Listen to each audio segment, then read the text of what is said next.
Vamos dar sentido a essa informação. A gente vai ao vivo agora para Atlanta, nos Estados Unidos, para conversar com Fernanda Manhota, nossa analista de internacional. Professora, boa tarde, sempre bom falar com a senhora. O que esperar agora com a chegada do Kizar da fronteira a Minneapolis? Alguma sinalização de que essas conversas em diferentes esferas de autoridades possa estar tentando dar uma distensionada nessa situação?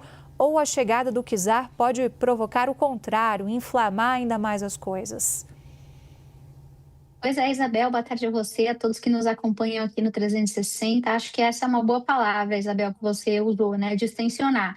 Eu diria que é um movimento na direção de um relativo apaziguamento. É isso que busca o governo Trump nesse momento. É claro que tem uma camada discursiva, narrativa, de construção, né, da própria retórica nesse país polarizado, que continua nas redes, principalmente, inflamando a oposição e tentando transferir responsabilidade. O presidente Trump tem sido ambíguo nessa direção, mas o sentimento com as ações concretas é, sem dúvida, um sentimento de apaziguamento. A percepção de que não é possível deixar a coisa como ela se encontra e muito menos aguardar para que ela se espalhe, se torne um fenômeno não mais localizado, territorialmente definido, mas um fenômeno mais nacionalmente distribuído.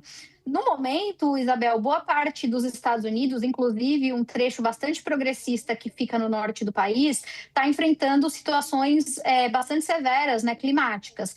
Isso desmobilizou, de certa maneira, protestos em vários outros lugares, né, que potencialmente poderiam transformar isso numa realidade nacional.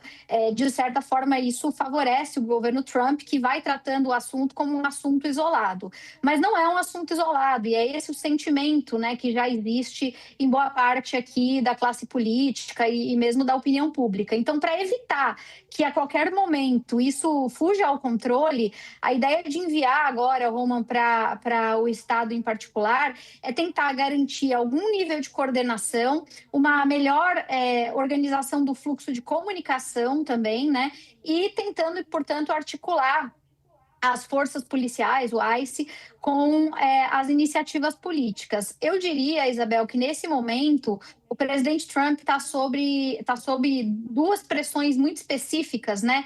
Quase que como tentativas de buscar uma espécie de responsabilização pelo que aconteceu.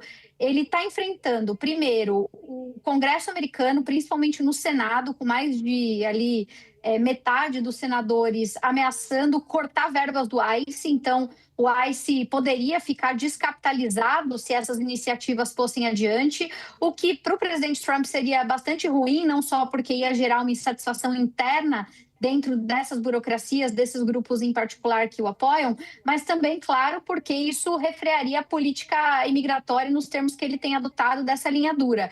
Então, existe uma pressão concreta que vem dessa área política em relação a esse financiamento, né? Todos os dias, senadores americanos aqui, democratas principalmente, mas não só democratas, têm levantado essa bandeira, têm tentado pautar isso dentro do Congresso americano.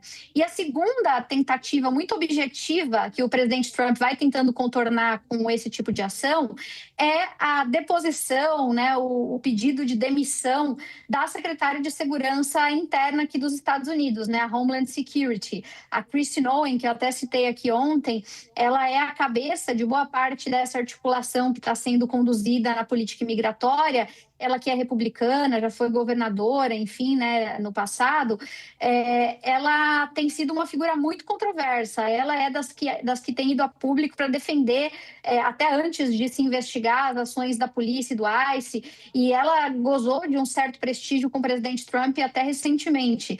Então, a pressão para que ela seja destituída desse cargo e que isso funcione como uma espécie de sinalização de recuo do governo Trump também é muito forte. Então, eu diria que o envio do Kizar da fronteira nesse momento para Minneapolis visa apaziguar os ânimos sociais para a coisa não se espalhar pelo país e não fugir ao controle, inclusive em termos de violência, mas também visa dar uma resposta política para, quem sabe, conseguir sair dessa crise sem ter que sacrificar os recursos do ICE e, de repente, sem ter que, de alguma forma, rifar uma aliada política como é a própria Kristi Noem, Isabel.